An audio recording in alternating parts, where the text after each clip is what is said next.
Hi, welcome to fscookeryvlogs. പുതിയൊരു വ്ളോഗിലേക്ക് എല്ലാവർക്കും സ്വാഗതം. ഇന്നത്തെ നമ്മുടെ റെസിപ്പി ഒരു ഫ്രൂട്ട് കസ്റ്റാർഡാണ്. അപ്പോൾ അതിൻ്റെ പ്രിപ്പറേഷൻ എങ്ങനെയാണെന്ന് നോക്കിയിട്ട് വരാം. ഞാനിവിടെ ഒട്ടും തന്നെ എഡിറ്റ് ചെയ്യാണ്ടാണ് ഇത്രയും സമയം എടുത്തിട്ടാണ് ഇത് ചെയ്തെടുത്തിട്ടുള്ളത്. അപ്പോൾ അതെല്ലാം ഞാൻ ഡീറ്റെയിൽ ആയിട്ട് പറയുന്നുണ്ട്. പിന്നെ ഇതിൻ്റെ അളവും കാര്യങ്ങളെല്ലാം ഞാൻ ഡിസ്ക്രിപ്ഷനിൽ കൊടുക്കുന്നുണ്ട്. ഞാനിവിടെ 1/2 ലിറ്റർ പാലാണ് ഫ്രൂട്ട് കസ്റ്റാർഡ് ഉണ്ടാക്കാനായിട്ട് എടുത്തിട്ടുള്ളത്. അതിൽ നിന്ന് തന്നെ 1/2 കപ്പ് പാല് മാറ്റി വെച്ച് ബാക്കി പാലാണ് ഈ പാത്രത്തിലോട്ട് ഒഴിച്ചിട്ട് നന്നായിട്ടൊന്ന് തിളപ്പിച്ചെടുക്കുന്നത്.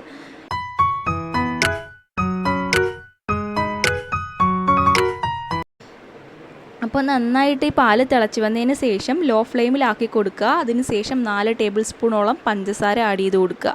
എന്നിട്ട് നല്ല രീതിയിലൊന്ന് മിക്സ് ചെയ്ത് കൊടുക്കുക. പഞ്ചസാരയൊക്കെ നന്നായിട്ട് തന്നെ അലിഞ്ഞെന്ന് ഉറപ്പ് വരുത്തിയതിന് ശേഷം മാത്രം ഇതിൽ ബാക്കി കാര്യങ്ങൾ നമുക്ക് ചെയ്ത് കൊടുക്കാൻ പാടുള്ളൂ. ഇപ്പോഴും ലോ ഫ്ലെയിമിൽ തന്നെയാണ് ഇട്ടിട്ടുള്ളത്. ഇനി ഞാൻ നേരത്തെ മാറ്റി വെച്ച 1/2 കപ്പ് പാലിലോട്ട് 2 tablespoon custard powder add ചെയ്ത് കൊടുക്കും. എന്നിട്ട് ഒട്ടും തന്നെ കട്ടയില്ലാതെ നല്ല രീതിയിലൊന്ന് ഇളക്കി കൊടുക്കും.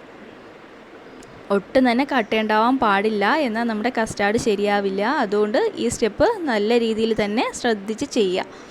ഒട്ടും തന്നെ കട്ടയില്ലാതെ ഇതുപോലെ ചെയ്തെടുക്കുക. അതിനുശേഷം മീഡിയം ഫ്ലെയിമിലോട്ട് വെച്ചിട്ട് നമുക്ക് കുറച്ചായിട്ട് ഈ കസ്റ്റാർഡ് മിക്സ് ഒഴിച്ചു കൊടുക്കാം. എന്നിട്ട് കൈ എടുക്കാതെ തന്നെ ഇളക്കിക്കൊണ്ടിരിക്കണം. ഇനി ഒരു 2-3 മിനിറ്റിനകത്ത് ഇത് നമുക്ക് കറക്റ്റായിട്ട് കിട്ടും. അപ്പോൾ അതൊന്ന് ശ്രദ്ധിക്കുക. ഈ വീഡിയോ ഇഷ്ടമാവുകയാണെങ്കിൽ എല്ലാവരും ഒന്ന് ലൈക്ക് ചെയ്യുക, ഷെയർ ചെയ്യുക, സബ്സ്ക്രൈബ് ചെയ്യുക. നമ്മളൊന്ന് സപ്പോർട്ട് ചെയ്തേക്കണേ. അപ്പോൾ കൈ അനക്കാതെ തന്നെ ഇത് ഫുള്ള് നന്നായിട്ട് ഇളക്കിയെടുക്കണം. ഇതിൻ്റെ കറക്റ്റ് പാകം ഞാൻ പറഞ്ഞുതരാം കേട്ടോ. അതിനൊരു വഴിയുണ്ട്. അപ്പോൾ ഇത് നല്ല രീതിയിൽ ഒന്ന് ചെയ്തെടുക്കുക. ഇപ്പോഴും മീഡിയം ഫ്ലെയിമിലിട്ടിട്ടാണ് ഞാനിത് ചെയ്തെടുക്കുന്നത്.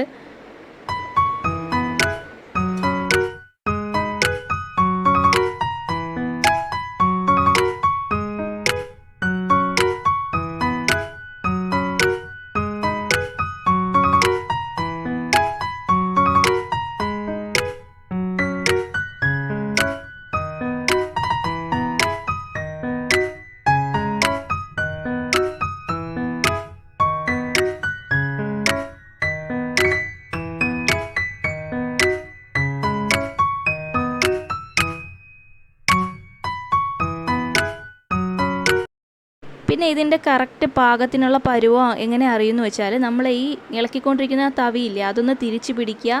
ഇതുപോലെ നമ്മുടെ കൈവച്ചൊന്ന് വരച്ചു കൊടുക്കുക. ഇത് കറക്റ്റ് പെർഫെക്റ്റായിട്ട് നിൽക്കുന്നുണ്ടെങ്കിൽ നമ്മുടെ ആ ഒരു കസ്റ്റാർഡിൻ്റെ കൺസിസ്റ്റൻസി കറക്റ്റായിരിക്കും. അപ്പോഴേക്കും ഫ്ലെയിം ഓഫ് ചെയ്തതിന് ശേഷം ഇറക്കി വെച്ചതിന് ശേഷം പിന്നെയും നമ്മളൊന്ന് ഇളക്കി കൊടുക്കണം. ആ ചൂടിലിരുന്നാൽ അത് കട്ട പിടിച്ചു പോകും. അപ്പോൾ ഒന്ന് ഇളക്കിയെടുക്കുക. എന്നിട്ട് അത് തണുക്കാൻ മാറ്റി വയ്ക്കുക.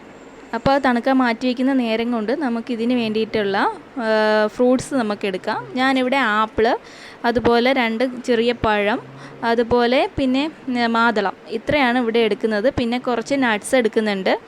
അതൊക്കെ ഓരോരുത്തരുടെ ഇഷ്ടത്തിനനുസരിച്ച് ചെയ്യാം. എൻ്റെ കയ്യിലുള്ളതൊക്കെ വെച്ചിട്ട് ഞാനിപ്പോൾ ചെയ്തെടുക്കുന്നുണ്ട്. മുന്തിരി എനിക്ക് അവൈലബിൾ അല്ലായിരുന്നു, അതുകൊണ്ട് ഞാൻ ഇട്ടിട്ടില്ല. നിങ്ങൾക്ക് കിട്ടുവാണെങ്കിൽ അതും കൂടെ ഒന്ന് ഇട്ട് കൊടുക്കണേ. ജ്യൂസ് മുന്തിരിയില്ലേ, അതായിരിക്കും ഏറ്റവും ബെറ്റർ. മറ്റതിൽ കുരു ഉള്ളത് കൊണ്ട് ശരിയാവില്ല. അപ്പോൾ ഞാനിവിടെ ഇത്ര എടുത്തു കൊടുത്തിട്ടുണ്ട്. ഇത് നന്നായിട്ടൊന്ന് ചെറിയ രീതിയിൽ ഒന്ന് കട്ട് ചെയ്ത് ഇട്ട് കൊടുക്കുന്നുണ്ട്. അപ്പോൾ ഞാനിത് ഓരോന്നും ചെറിയ രീതിയിൽ ഒന്ന് കട്ട് ചെയ്ത് എടുക്കുന്നുണ്ട്.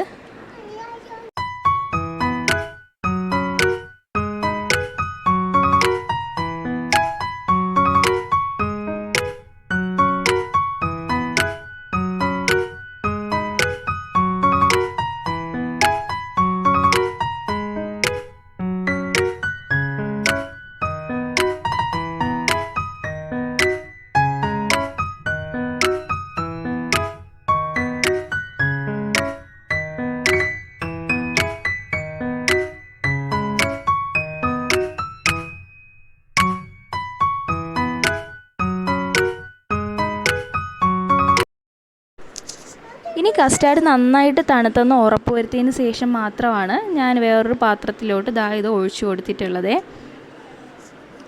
അതിനുശേഷം നമ്മൾ ഈ ഫ്രൂട്ട്സ് അരിഞ്ഞു വെച്ചിരിക്കുന്ന ഫ്രൂട്ട്സ് എല്ലാം കൂടി ഇതിനകത്തോട്ട് ഇട്ട് കൊടുക്കും. എന്നിട്ട് നല്ല രീതിയിൽ ഒന്ന് മിക്സ് ചെയ്ത് കൊടുക്കും. ഒട്ടും തന്നെ കസ്റ്റാർഡിന് ചൂടുണ്ടാവാൻ പാടില്ല. ഉണ്ടെന്നുണ്ടെങ്കിൽ നമ്മുടെ ഫ്രൂട്ട്സ് ഇട്ട് കൊടുക്കുമ്പോൾ ഫ്രൂട്ട്സൊക്കെ വെന്ത് പോവും, ആ ചൂടിൽ ഇല്ലാണ്ടായി പോവും. അതുകൊണ്ട് തന്നെ ഇത് ഫ്രഷായിട്ടിരിക്കാനായിട്ടാണ് പറയുന്നത്. നന്നായിട്ട് തണുത്ത കസ്റ്റാർഡ് മിക്സിലോട്ട് മാത്രമേ നമുക്ക് ഈ ഫ്രൂട്ട്സ് ഇട്ട് കൊടുത്ത് ഇളക്കിയെടുക്കാൻ പാടുള്ളൂ. ഇനി നമുക്കിത് ഫ്രിഡ്ജിലോട്ട് വെച്ച് കൊടുക്കാം. ഫ്രീസറിൽ വെക്കരുത്. ഫ്രീസറിൽ വെച്ചാൽ ഇതിൻ്റെ മധുരമെല്ലാം അത് വലിച്ചെടുക്കും. അപ്പോൾ നമ്മുടെ കസ്റ്റാർഡ് ശരിയാവില്ല. അതുകൊണ്ട് ഫ്രിഡ്ജിൻ്റെ താഴെ തട്ടിലും വെച്ച് മാത്രം ഇത് നമുക്ക് വെച്ച് കൊടുത്തതിന് ശേഷം ഉപയോഗിക്കാം. അപ്പോൾ ഞാനിവിടെ 4 മണിക്കൂറോളം ഫ്രിഡ്ജിൽ വെച്ചിട്ടുണ്ട്. അതിന് ശേഷം എടുക്കുന്നുണ്ട്. അപ്പോൾ എല്ലാവരും ഒന്ന് ട്രൈ ചെയ്ത് നോക്കുക. അടിപൊളിയായിട്ട് നമുക്ക് ചെയ്തെടുക്കാൻ പറ്റുന്ന കസ്റ്റാർഡ് ഇവിടെ റെഡി ആയിട്ടുണ്ട്. അപ്പോൾ എല്ലാവർക്കും താങ്ക്സ് ഫോർ വാച്ചിങ്.